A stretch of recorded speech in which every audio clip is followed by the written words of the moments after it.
ഓം നമ ശിവായ.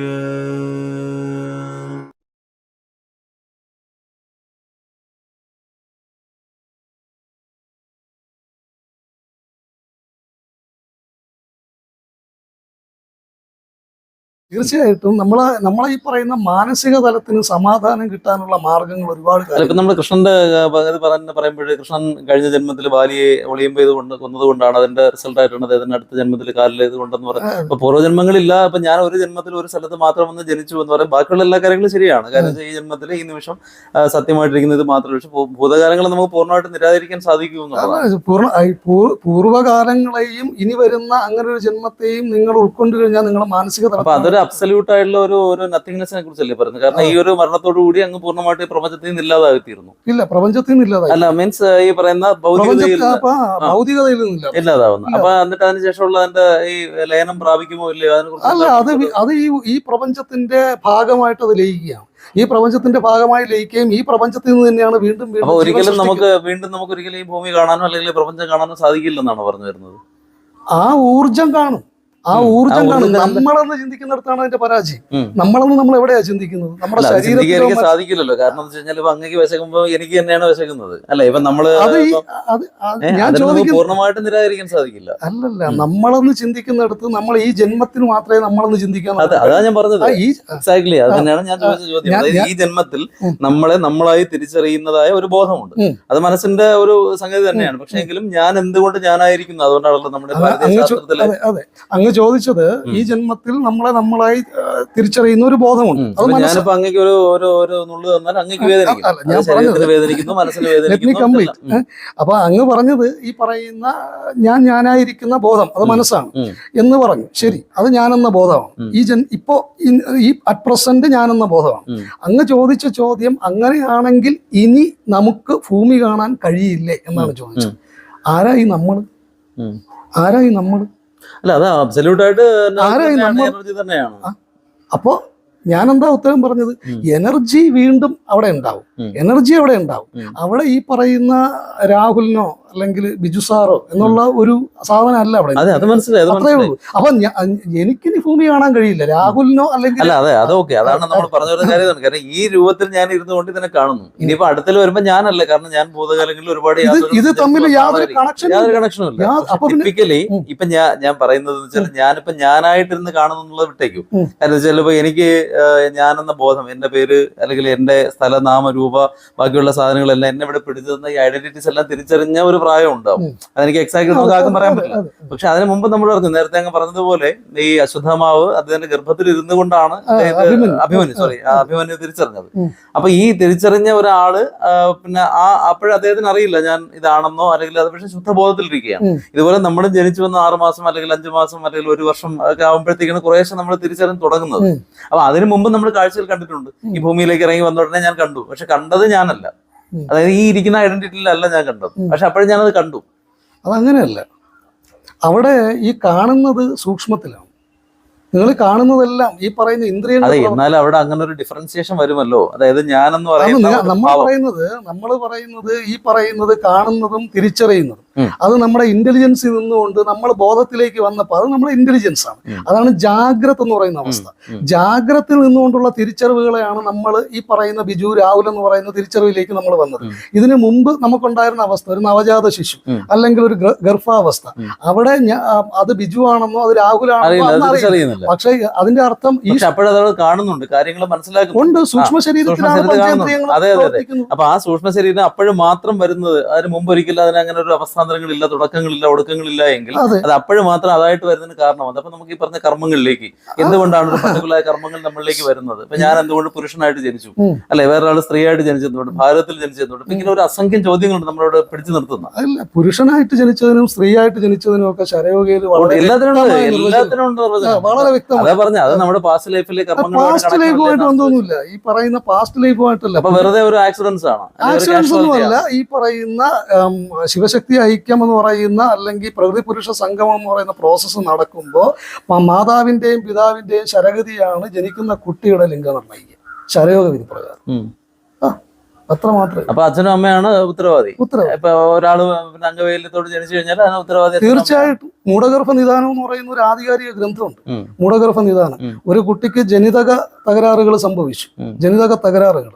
ഇപ്പൊ ഞാൻ അതുമായിട്ട് ബന്ധപ്പെട്ട റിസർച്ച് കഴിഞ്ഞ 13-15 വർഷമായിട്ട് നടത്തിക്കൊണ്ടിരിക്കുകയാണ്. ചിന്താർമണി വൈദ്യത്തിന്റെ ഭാഗമാണ് ഈ മൂഢഗർഭ നിദാനം എന്ന് പറയുന്നത്. അപ്പോൾ ഈ മൂഢഗർഭ നിദാനത്തിൽ വളരെ വ്യക്തമായിട്ട് പറയുന്നുണ്ട്, ഇപ്പോൾ നമ്മുടെ മോഡേൺ സയൻസ് പറയുന്ന ഓട്ടിസം സ്പെക്ട്രം ഡിസോർഡേഴ്സ് അതൊരു കൂട്ടായ അവസ്ഥയാണ്. അതൊരിക്കലും ഓട്ടിസം ഒരു രോഗമല്ല, ഒരവസ്ഥയാണ്. അത് ഒരു കൂട്ടം രോഗലക്ഷണങ്ങളെ എല്ലാം കൂടി സമന്വയിപ്പിച്ചുകൊണ്ട് അതിനെ സ്പെക്ട്രം ഡിസോർഡേഴ്സ് എന്നാണ് പറയുന്നത്. ഈ സ്പെക്ട്രം ഡിസോർഡേഴ്സിലേക്ക് പോകുന്നതിന്റെ വ്യക്തമായ കാരണം ഇപ്പോൾ മോഡേൺ സയൻസിന് ഇതുവരെ കണ്ടെത്താൻ സാധിച്ചിട്ടില്ല. അതിന് വ്യക്തമായ ഒരു കാരണം അവർ പറയുന്നില്ല. മൂഢഗർഭ നിദാനം വളരെ വ്യക്തമായിട്ട് പറയുന്നുണ്ട്. ഈ പറയുന്ന നമ്മൾ ഈ പറയുന്ന ഒരുപാട്, അതായത് ഗ്രേറ്റ് ആയിട്ടുള്ള ഒരുപാട് ജീനിയസ് പ്രോഡിജികൾ, അവരെ സാവന്ത് ഓട്ടിസ്റ്റ് എന്ന് പറഞ്ഞൊരു വിഭാഗത്തിലാണ് വരുന്നത്. ഇപ്പം തന്നെ നമ്മുടെ തിരുവനന്തപുരത്തുള്ള ഒരു പ്രശാന്ത് ചന്ദ്രനുണ്ട്. അപ്പൊ അദ്ദേഹം സാവന്താണ്. അതുപോലെ തന്നെ നയം എന്ന് പറഞ്ഞിട്ടൊരു കുട്ടി, അയാളെ ഞാൻ ഇന്റർവ്യൂ ചെയ്തിട്ടുണ്ട്. ഞാൻ ഈ ഒരു വിഷയം വർഷങ്ങളായിട്ട് പഠിക്കുന്ന ഒരു സംഭവമാണ്. അപ്പൊ അതിനകത്ത് അവരെന്ന് വെച്ചാൽ ഈ ആളിന് 10 കോടി വർഷത്തെ കലണ്ടർ കാണാപ്പാടാണ്. 10 കോടി വർഷത്തെ കലണ്ടർ. അയാൾക്ക് ഒരു കാരണവശാലും ഒന്നും ഒരു ബാക്കി ഒരു കാര്യങ്ങളും അയാൾക്ക് പിന്നെ നന്നായിട്ട് കീബോർഡ് വായിക്കും. കീബോർഡ് വായിക്കുന്ന ആദ്യത്തെ പ്രാവശ്യം വന്നപ്പോൾ തന്നെ തന്റെ അധ്യാപകൻ അത്ഭുതപ്പെടുത്തിക്കൊണ്ടാണ് അദ്ദേഹം വായിച്ചത്. അപ്പൊ ശരിക്കും കാഴ്ചയില്ല, പിന്നെ വിരലുകളുടെ കോർഡിനേഷൻ ഇല്ല, ഒരുപാട് കാര്യങ്ങൾ അവിടെ സംഭവിക്കുന്നുണ്ട്. അപ്പൊ ഈ സാവന്തായിരിക്കുന്ന ആൾക്കാർ യഥാർത്ഥത്തില് അതൊരു ഹയർ സ്റ്റേജിലെ കമ്മ്യൂണിക്കേഷൻ. അപ്പൊ നമുക്കിവിടെ ഇതിന്റെ ബാക്കി കാര്യങ്ങൾ ആവശ്യമില്ല, ഭൗതികതയിലേക്ക് ഒരുപാട് പോകാതെ അവർ കൂടുതലായിട്ട് തന്റെ ഉള്ളിലേക്ക് ഫോക്കസ് ചെയ്യുന്നുണ്ട്. അങ്ങനെ വരുന്നു. അപ്പൊ അങ്ങനെ വരുമ്പോൾ അത് കംപ്ലീറ്റ് ആയിട്ട് ഒരു മൂഢഗർഭമാണെന്ന് നമുക്ക് പറയാൻ പറ്റുമെന്നുള്ളതാണ്. മൂഢഗർഭം എന്ന് പറഞ്ഞു കഴിഞ്ഞാൽ അതിന്റെ അർത്ഥം മൂഢഗർഭത്തിൽ ജനിക്കുന്ന കുട്ടിക്ക് ഈ പറയുന്ന യാതൊരു തരത്തിലുള്ള കഴിവുകളും ഇല്ലാതെ പോകുന്നല്ല. അതിന് ജനിതകമായിട്ടുള്ള ഒരു സ്വാഭാവികമായിട്ടുള്ള അവസ്ഥയിൽ നിന്ന് അത് വ്യതിചലിക്കപ്പെട്ട് നിൽക്കുമെന്ന് മാത്രമേ ഉള്ളൂ. ഇപ്പോൾ ഡിഫറൻ്റ്ലി ഏബിൾഡ് എന്ന് അല്ലെങ്കിൽ സ്പെഷ്യലി ഏബിൾഡ് എന്നാണ് ആ കുട്ടികളെ വിശേഷിപ്പിക്കാറുള്ളത്. അപ്പോൾ അതിന് സാധാരണ നമ്മളെ ഒരു സാധാരണ ഒരു വ്യക്തി ഉള്ളതുപോലെ സ്വാഭാവിക പ്രതികരണങ്ങൾ പലപ്പോഴും അതിനുണ്ടാകാറില്ല. ഇന്ദ്രിയങ്ങളുടെ സമന്വയം പലപ്പോഴും സംഭവിക്കാറില്ല. പഞ്ചഭൂതങ്ങളുടെ ശരിയായ അനുപാതം അവരിൽ ഉണ്ടാവാറില്ല. അതിന്റെ ഭാഗമായിട്ട് അവരുടെ സ്ഥൂലത്തിലും സൂക്ഷ്മത്തിലും കാരണത്തിലും പ്രാണന്റെ സഞ്ചാരഗതിയിൽ വ്യതിയാനം സംഭവിക്കും. അപ്പൊ ഇത് ശരിക്കും സമശരത്തിൽ മാതാപിതാക്കളുടെ പ്രാണൻ സമശരത്തിൽ പ്രവർത്തിക്കുമ്പോൾ ജനിക്കുന്ന ഒരു കുട്ടി മൂഢഗർഭത്തിലേക്ക് പോകും. അതിനകത്ത് അത് തന്നെയാണ്. അല്ലെങ്കിൽ അതിനൊരു കാരണം വേണ്ടേ? അങ്ങനെ ആ കുട്ടി അവിടെ ജനിക്കുമ്പോഴത്തേക്ക് അച്ഛന്റെ അമ്മയുടെ ഒരു ചെറിയ തെറ്റുകൊണ്ട് ആ കുട്ടി ആ ജീവിതം അനുഭവിക്കേണ്ടി വരിക എന്ന് പറയുന്നത് ഒരിക്കലും അച്ഛന്റെ അമ്മയുടെയും തെറ്റല്ലല്ലോ. അച്ഛന്റെ അമ്മയുടെയും തെറ്റല്ല. നേരത്തെ പറഞ്ഞില്ല അച്ഛന്റെ അമ്മയുടെ കുഴപ്പം കൊണ്ടാണ് അങ്ങനെ ഒരു. ഞാൻ ഒരിക്കലും പറഞ്ഞില്ല അച്ഛന്റെ അമ്മയുടെ കുഴപ്പമെന്ന് അങ്ങനെയാണ് പറഞ്ഞത്. അച്ഛന്റെ അമ്മയുടെ കുഴപ്പമെന്നല്ല ഞാൻ പറഞ്ഞത്. ഒരു കുട്ടിയുടെ ജനനത്തിന്റെ ഉത്തരവാദി അച്ഛനും അമ്മയും. ഉത്തരവാദി എന്നാണ് ഞാൻ. ഒരു കുട്ടി ജനിക്കുമ്പോ ആ വ്യക്തിയെ സംബന്ധിച്ചിടത്തോളം ആ വ്യക്തികളുടെ അച്ഛനും അമ്മയുടെയും ശരം എവിടെ നിൽക്കുന്നു എന്ന് അറിയാനുള്ള അറിവ് എങ്ങനെ അച്ഛനും അമ്മയ്ക്കും ഉണ്ടാവും? അല്ലെങ്കിൽ അവർക്ക് ശരയോഗയെ കുറിച്ചുള്ള അറിവ്. അല്ലാത്ത സംബന്ധിച്ചിടത്തോളം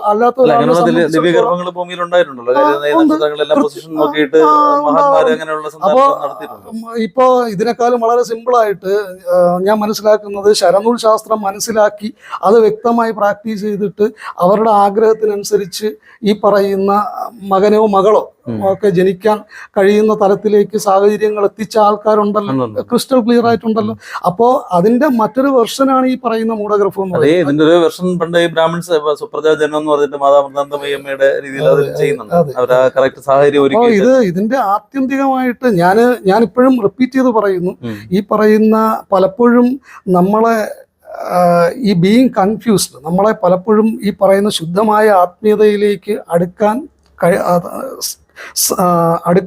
തടസ്സപ്പെടുത്തുന്ന, അല്ലെങ്കിൽ നമ്മളെ സംബന്ധിച്ചിടത്തോളം പറയുകയാണെങ്കിൽ ഈ പറയുന്ന എന്താ അതിനെ പറയേണ്ടത്, നമുക്ക് ആ ക്ലാരിറ്റിയിലേക്ക് ഒരിക്കലും നമുക്ക് എത്താൻ കഴിയാത്തവണ്ണം നമ്മളെ കെട്ടിയിടുന്ന ചില കെട്ടുകൾ, മാനസിക തലത്തിൻ്റെ ചില കെട്ടുകളാണ് ഈ പറയുന്ന പല കൺസെപ്റ്റുകളും.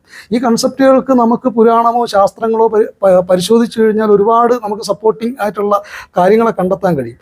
അതെല്ലാം മാനസിക തലത്തിൽ ഈ പറയുന്ന നമ്മൾ ഉത്തരങ്ങൾ അവിടെ പോയി കണ്ടെത്താൻ ശ്രമിക്കുന്നതാണ്. നമ്മൾ ക്ലാരിറ്റിയിലേക്ക് നമ്മൾ കോൺഷ്യസ്നെസ് ബോധത്തിലേക്ക് വന്നു കഴിഞ്ഞാൽ എത്ര പേരാണ് വരുന്നത്? ഈ സൃഷ്ടിയിൽ ഇത്രയും വലിയ സൃഷ്ടിയുടെ വൈജാത്യങ്ങൾ ഇരിക്കുമ്പോഴും തന്നെ നമ്മുടെ ജഡാഭരതന്റെ കഥ നമുക്കറിയാം. ഇത് കഥയായിട്ട് പറഞ്ഞു വെച്ചിരിക്കുന്ന കാര്യം വെച്ചാൽ കഥയായിട്ട് മാത്രമേ കമ്മ്യൂണിക്കേറ്റ് ചെയ്യാൻ പറ്റൂ. പക്ഷെ അത് തെറ്റെന്നല്ല എന്റെ അർത്ഥം. അതിനകത്ത് ഒരു വലിയ തത്വമുണ്ട്. കാരണം ഇപ്പൊ ഈ പലതായിട്ട് വിവരിച്ചിരിക്കുന്ന ഒരൊറ്റ പ്രപഞ്ചം തന്നെയാണ്. അപ്പൊ അത് പറയുന്നുണ്ട്. അപ്പൊ സത്യം എന്ന് പറയുന്ന ബോധം തന്നെ വിചാരിക്കുന്നു എനിക്ക് ലീല ആവശ്യമാണ്. നമ്മൾ തുടക്കത്തിൽ പറഞ്ഞത് ലീലയാണ്. അപ്പൊ അവിടെ ഇത് വേണം, ഈ യുദ്ധങ്ങൾ വേണം, ഈ പറഞ്ഞ നിരാസങ്ങൾ വേണം, ഈ പറയുന്ന സൃഷ്ടിയുടെ ഭാവന വൈകൃതങ്ങൾ വേണം. അതിനാണ് ഈ 84 ലക്ഷം ജന്മങ്ങൾ എന്ന് പറഞ്ഞു വെച്ചിരിക്കുന്നത്. അത് ശിവന്റെ 84 ലക്ഷം പോസ്റ്റേഴ്സ് പറയുന്നുണ്ട്. അപ്പൊ 84 ലക്ഷം വർഷങ്ങളാണ് ഗർഭപാത്രത്തിൽ നമ്മുടെ ഒരു പ്രാണൻ കിടക്കുന്നത്. പക്ഷെ സൂക്ഷ്മതലത്തിലായതുകൊണ്ട് നമ്മുടെ ബോധത്തിൽ നമുക്ക് മനസ്സിലാവുന്നില്ലെന്നേ ഉള്ളൂ. അപ്പൊ ഈ സൃഷ്ടി ഇങ്ങനെ പോകുമ്പോൾ അതിനകത്ത് ഒരു വ്യക്തിയുടെയും, അത് മാത്രമല്ല ഇതിപ്പോ ഒരു 4 യുഗം കഴിയുമ്പോൾ വീണ്ടും അങ്ങനെ അതിന്റെ വലിയ വലിയ കോൺസെപ്റ്റുകൾ പറയുന്നുണ്ടല്ലോ. ഇപ്പൊ മഹായുഗങ്ങളായി ഞാൻ ഇതിനകത്ത് ചോദിക്കുന്ന വളരെ സിമ്പിൾ ആയിട്ടുള്ള ചോദ്യം ചോദിച്ചോട്ടെ. വളരെ 84 ലക്ഷം ജന്മവും 84 ലക്ഷം വർഷത്തെ ഗർഭവും ഒക്കെ പറയുമ്പോൾ ഞാൻ ചോദിക്കുന്നത്, നമുക്ക് ഒരു റിയാലിറ്റി, നമ്മുടെ മുന്നിൽ ഒരു യാഥാർത്ഥ്യം അല്ല, അത് മായയാണെന്നും പറയുന്നത്. മായയാണ്. ഈ മായയിൽ തിരിച്ചറിഞ്ഞിട്ട് നമ്മൾ ബോധത്തിലേക്ക് അല്ലെ ശിവനിലേക്ക്, ഈ മായ എന്ന് പറയുന്നതിനെ തിരിച്ചറിയുന്നതിനെയാണ് ഭൗതികതയെ ജയിക്കുക. അതെ അതെ അതെ, ഭൗതികതയെ ജയിക്കുക. ആ മായയെ തിരിച്ചറിയാതെ എങ്ങനെ ആത്മീയതയിലേക്ക് പോകാൻ പറ്റില്ല. അപ്പൊ ഭൗതികതയെ ജയിക്കുക എന്നുള്ളതാണ് ആദ്യത്തെ നമ്മുടെ ലക്ഷ്യം എന്ന് പറയുന്നത്. അതിന് മായയെ ജയിക്കുക തന്നെ വേണം. മായയെ ജയിക്കേണ്ടത് മായയിൽ നിന്ന് ഒളിച്ചോടിയിട്ടല്ല, നേരിട്ട് കൊണ്ട് തന്നെ മായ നേരിടുകയും വേണ്ട. മായയെ സ്വീകരിച്ചുകൊണ്ട്, മായയിൽ നിന്നുകൊണ്ട് തന്നെ അതിനെ നമുക്ക് മറികടക്കാൻ സാധിക്കും. ആ ഭൗതികതയെ നമുക്ക് ജയിക്കാൻ സാധിക്കും. ഭൗതികതയിൽ നമുക്ക് പൂർണ്ണതയിലേക്ക് എത്താൻ സാധിക്കും. ഭൗതികതയുടെ അവസാനമാണ് ആത്മീയതയുടെ ആരംഭം. ഭൗതികത അവസാനിക്കുന്നിടത്ത് ആത്മീയത ആരംഭിക്കും എന്ന് പറയുന്നത് പോലെ ഈ പറയുന്ന ശരിക്കും നമ്മൾ ഈ പറയുന്ന റിയാലിറ്റി യാഥാർത്ഥ്യത്തിലേക്ക് കണക്ട് ചെയ്യാൻ പലർക്കും ആത്മീയതയിൽ ഭയങ്കര ബുദ്ധിമുട്ടാണ്. അത് മാനസിക സൂക്ഷ്മതലത്തിൽ അവർക്ക് ഈ പറയുന്ന കുറേ റീസൺസ്, അവർക്കുണ്ടായ അനുഭവങ്ങൾക്കെല്ലാം തന്നെ അവർ തന്നെ കണ്ടെത്തിയിട്ടുള്ള കുറേ ഉത്തരങ്ങളുണ്ട്. അതാണ് പൂർവ്വവും പുണ്യവും, പുനർജന്മവും പൂർവ്വജന്മവും അതുപോലെ പുണ്യവും. അല്ല, ആചാര്യന്മാർ പറഞ്ഞിട്ടുണ്ട്. ഒരു വിഭാഗത്തിനെ നമ്മൾ ന്യായീകരിക്കുമ്പോൾ അഗസ്ത്യർ പറഞ്ഞു വെച്ചേക്കുന്ന ഈ പൂർവ്വജന്മങ്ങൾ തെറ്റാണെന്ന് പറഞ്ഞാൽ എനിക്ക് യോജിക്കും. ഇല്ല, അഗസ്ത്യരുടെ നമ്മൾ മനസ്സിലാക്കേണ്ടത് നമ്മുടെ പരമഗുരു, നമ്മുടെ നാടിയിൽ ഇതെല്ലാ കാര്യങ്ങളും ഇപ്പൊ തന്നെ ലേറ്റസ്റ്റ് ആയിട്ട് ഒരു ഫിംഗർ ടിപ്പ് കൊടുത്തു കഴിഞ്ഞാൽ ആ ഫിംഗർ ടിപ്പിൽ നമ്മുടെ കംപ്ലീറ്റ് എവല്യൂഷൻ പറയാൻ പറ്റുന്ന സാധനങ്ങൾ പറയുന്നുണ്ട്. അതുപോലെ തന്നെ പുനർജന്മങ്ങളുടെ റീഡിംഗ്, ഇപ്പൊ പാസ്റ്റ് ലൈഫ് റിഗ്രഷൻ തെറാപ്പീസുകൾ ചെയ്യുമ്പോഴത്തേക്ക് ബ്രയൻ വൈസ് ഒക്കെ തന്നെ പറയുന്നുണ്ട്, പൂർവ്വജന്മങ്ങളിൽ നമ്മൾ മൃഗമായിരുന്നാൽ നോർമലി അത് മൃഗത്തിന്റെ കോൺഷ്യസ്നസ് ആണെങ്കിൽ നമുക്ക് നോർമലി നമുക്ക് അറ്റാച്ച് ചെയ്യാൻ പറ്റും. പക്ഷെ അത് അത്രയും ഇവോൾഡ് സോളിന് പറ്റും. അതുകൊണ്ടാണ് ബുദ്ധന്റെ ജാതകതകളിൽ അദ്ദേഹം പൂർവ്വജന്മങ്ങളിലായിരുന്നു ഇതെല്ലാം. ഞാൻ പറഞ്ഞു വരട്ടെ, ഈ പറയുന്ന തുര്യം എന്ന് പറയുന്ന അവസ്ഥയിലേക്ക് എത്തുമ്പം അവനവന്റെ ഉള്ളിലെ ഈ പറയുന്ന വിജ്ഞാനമയ കോശത്തിലേക്കാണ് കണക്റ്റഡ് ആകുന്നത്. ആ വിജ്ഞാനമയ കോശത്തിലേക്ക് കണക്റ്റഡ് ആകുമ്പം അവിടെ നമ്മുടെ ജാഗ്രതയും നമ്മുടെ പ്രാണനും ഒരുമിച്ച് പ്രവർത്തിക്കുന്ന അവസ്ഥയാണ്. ജാഗ്രത എന്ന് പറയുമ്പോൾ നിങ്ങൾ ഈ ജന്മം ആർജിച്ചെടുത്ത, നിങ്ങൾ പഠിച്ചത്, നിങ്ങൾ കണ്ടത്, നിങ്ങൾ കേട്ടത്, നിങ്ങൾ ഇന്ദ്രിയങ്ങളിലൂടെ അറിഞ്ഞത്, നിങ്ങൾ അനുഭവിച്ചത്, ഇത്രയും കാര്യങ്ങളാണ് നിങ്ങളുടെ ജാഗ്രത, നിങ്ങളുടെ ഇന്റലിജൻസിൽ വർക്ക് ചെയ്യുന്നത്. ആ ഇന്റലിജൻസിൽ വർക്ക് ചെയ്തുകൊണ്ട് നിങ്ങളുടെ പ്രാണബോധത്തിൽ അത് മാത്രമല്ല, കാരണം നമ്മുടെ സ്മൃതികൾ തന്നെ വരുന്നുണ്ട്. വിവേകാനന്ദ സ്വാമിയുടെ പുസ്തകത്തിൽ അത് വ്യക്തമായിട്ട് പറയുന്നുണ്ട്. കാരണം ഒരു സ്മൃതിയാണല്ലോ നമ്മുടെ സ്മൃതിയും. അതെ. അപ്പൊ ഈ പറയുന്ന ജാഗ്രത നമ്മുടെ ഇന്റലിജൻസിന്റെ ബേസ്. ആ ഇന്റലിജൻസിനോടൊപ്പം എപ്പോഴാണോ ലൈഫേഴ്സ് എനർജി പ്രാണഗതി കണക്റ്റഡ് ആകുന്നത്, അപ്പോഴും മാത്രമേ വിജ്ഞാനമായ കോശത്തിലേക്ക് ഇന്നർ സെൽഫിലുള്ള പരമഗുരുവായിട്ട് കണക്റ്റഡ് ആവാൻ പറ്റും. ഈ ഇന്നർ സെൽഫിലിരിക്കുന്ന പരമഗുരു ഈ പറയുന്ന അഗസ്ത്യർക്ക് മുകളിലാണ്, നിസ്സംശയം പറയാം. അവനവന്റെ ഇന്നർ സെൽഫിലിരിക്കുന്ന പരമഗുരു അഗസ്ത്യർക്ക് മുകളിലാണ്. ആ ഇന്നർ സെൽഫിലിരിക്കുന്ന പരമഗുരുവിലേക്ക്, നമ്മുടെ തന്നെ ഇന്നർ സെൽഫിലേക്ക്, ആ ഇന്നർ ലൈറ്റിലേക്ക് കണക്റ്റഡ് ആകുക എന്നുള്ളതാണ് നമ്മുടെ ലക്ഷ്യം എന്ന് പറയുന്നത്. അതിന് ശ്വാസം മാത്രമാണ്, അതിലേക്ക് എത്താനുള്ള വഴിയാണ് ശ്വാസഗതി.